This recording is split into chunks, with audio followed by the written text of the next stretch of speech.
Hello, and welcome to the Pacific Drive review. So this is going to be something new that I'm doing after I complete a series of a game and get a full understanding of it. I want to go back and review the game in retrospect. This review process is going to be starting with 6 different categories. In category 1, we have the story.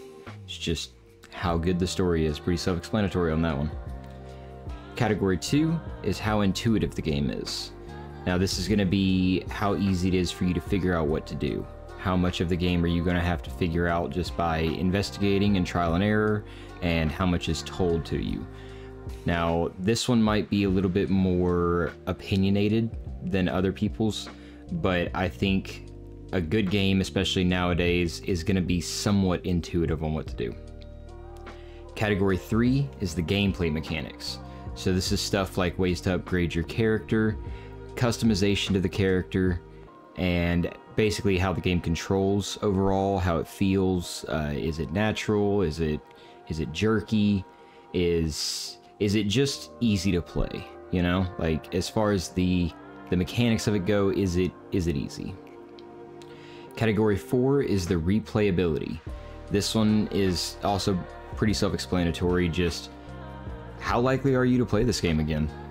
And I think that's less important of a category, but I think it definitely does factor into a game's overall score. Category 5 is fun. At the end of the day, a game is just supposed to be fun. It's supposed to be something you enjoy doing, something you look forward to after a long day of work. You're ready to come home and play. Regardless of the game, as long as it's fun and it's enjoyable to play, then I think that's one of the more important things. Category 6, the final category, is game design. Now this is less on the design front on controls and all of that, like we covered in gameplay mechanics, but this is going to be more, how does the game look? How does it feel? How does it sound? The ambiance. And a good game design can go a long way. So with that being said, let's get into category 1. The story of Pacific Drive was amazing, in my opinion. It was in depth. There was a lot to it. The only thing that I didn't necessarily like about the story was not the story itself, but the method of delivery. So it seemed that the story bits were few and far between. You had to do quite a bit of stuff to get to the next section of the story. There was, of course, lore that's scattered around the world for you to find, but you can't always stop and grab something in this game. So when you're driving through, the storm is coming in, you can't exactly stop by the little telephone box and grab your lore and then listen to that while your heart's beating at 140 BPM, trying to get away from the radiation storm coming at you. So with that being said, the story was really, really good. My only complaint is really how little of it there was and how much it took to get there. So for this category, I'm giving it a 7.5 out of 10. Category 2 is the intuition, the intuitive phase. So this game, like I mentioned in the intro, there are some games that don't really tell you anything. It's all about trial and error. It's about figuring things out for yourself. And some players like that, some players don't. I do, but this is not the kind of game I guess I was expecting it from.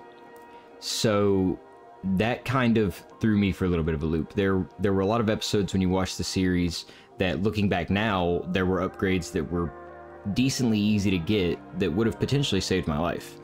Especially on that run where we ran out of gas. I think it was only a couple episodes later we made the expanded gas tank. So there's a lot of stuff that you have to sit down and look through. Now, I'm a little biased as I'm recording it because I want the game to be concise. You know, I want something exciting to happen every episode, not just us lollygagging in between. So that did put a bit of a damper on it for me personally. Some players like that. The almost like Rust Minecraft style grind where it's like, yeah, you can make this cool thing, but it's gonna take you a lot of resources to get there. So you're gonna go spend 2, 3, 4 hours gathering resources. So with that, I gave the intuitive scoring a 6 out of 10. The game just didn't feel like it was guiding me enough. And like I said, that one is more opinionated than anything else, but it did affect it a little bit.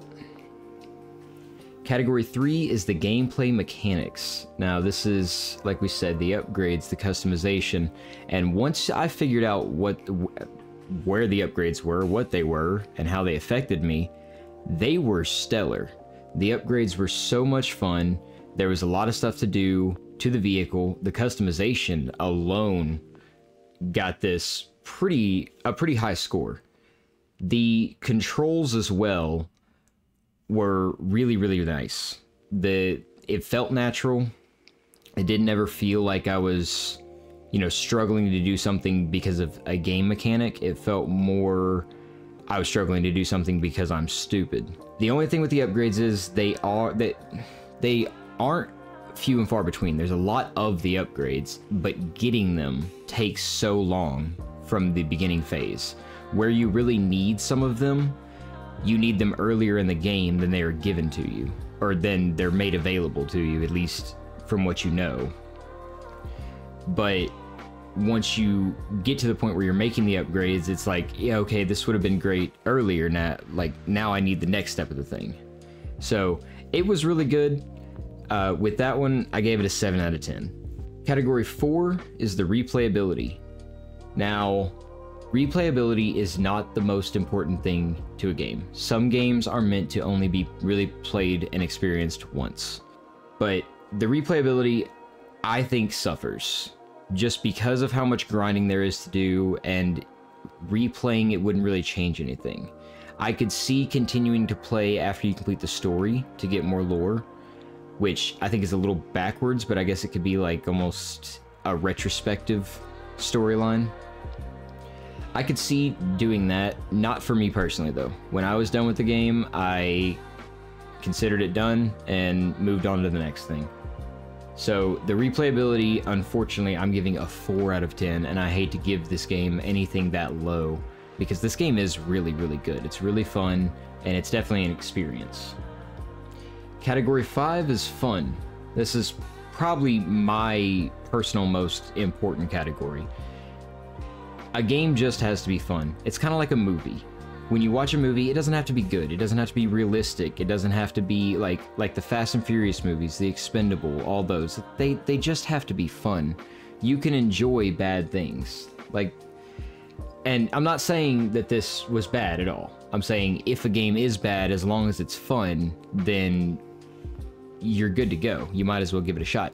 This game was good and fun, which I think is, you know, kind of rare, especially nowadays, to get a game that is genuinely good to this level of detail and still as fun as it is.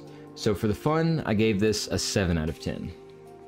I struggle to bring myself to give anything higher than a 7 unless it's just stellar.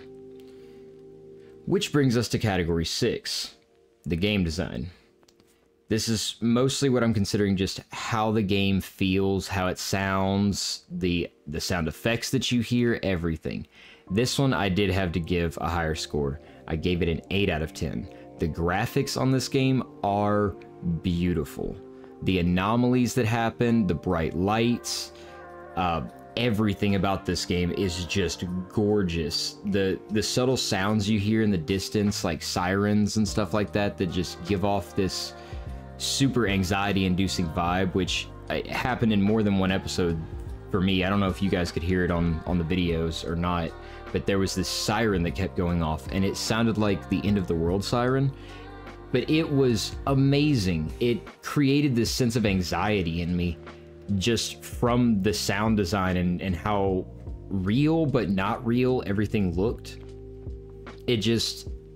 It really felt like it was its own world, and I felt like I was in danger when all the sirens started going off, the music starts building up when the storm moves in, and it was just absolutely amazing. I loved the aesthetic of this game so very much.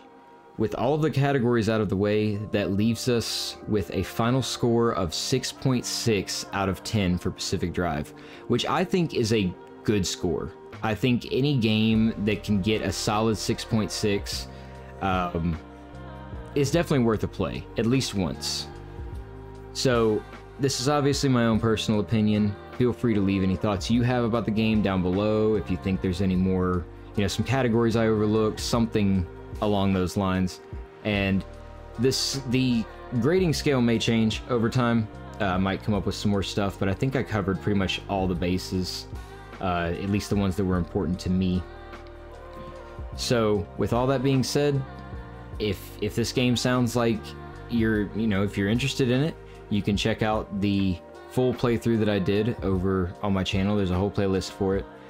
Just see if you like it and see if it's something you wanted to play.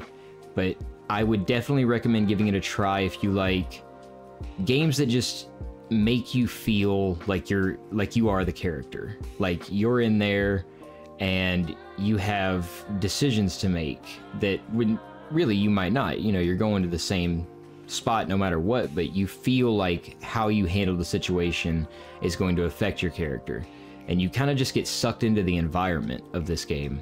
So it was very, very fun. I highly recommend it, and thank you guys so much for watching. I'll see y'all in the next review.